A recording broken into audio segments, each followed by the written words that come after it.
અમદાવાદમાં નવા વાડજની સૌરભ સ્કૂલ વિવાદમાં આવી છે। ફી ન ભરતા વિદ્યાર્થીઓને બહાર ઊભા રાખ્યાનો આક્ષેપ છે। 20થી વધુ વિદ્યાર્થીઓને પરીક્ષામાં ન બેસવા દેવાયાનો પણ આક્ષેપ થઈ રહ્યો છે।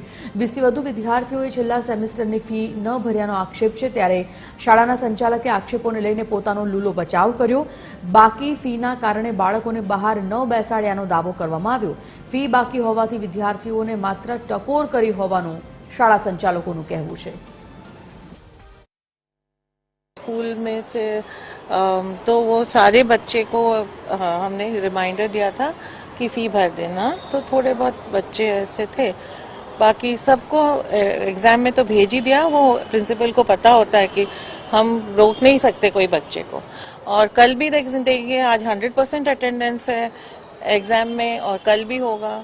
कोई बच्चे को बाहर नहीं निकाला गया, तो थोड़े बहुत बच्चे होंगे वहाँ पे, वो उनको जो मैसेज गया था, पर एग्जाम के टाइम पे फिर अंदर डाल दिया था। सेकंड फोन पर मैं रिसीव करी तो मैंने कि मम्मी मैंने एग्जाम આપવાની ના પાડે છે આ લોકો સ્કૂલમાંથી, અને કહે છે કે ફી અત્યારે ભરો તો તમને એક્ઝામ આપવા દઈએ અમે। કે મેં કીધું હું 24 કલાકની અંદર ફી ભરી જાઉં છું, અત્યારે તમે એક્ઝામ આપવા દો। ત્યારે એ લોકોએ અંદર મારી બે ડોટરને મોકલી, બાકી જે લોકો બિચારા બીજા છોકરાઓ હતા એ લોકોને તો બહાર જ ઊભા રાખેલા, અને એ લોકોને જે લોકોના પેરેન્ટ્સ આવ્યા ને એ લોકોને અંદર જવા દીધા, ફી ભરી એ લોકોને અંદર જવા દીધા, બાકી બધાને બહાર ઊભા રાખ્યા હતા।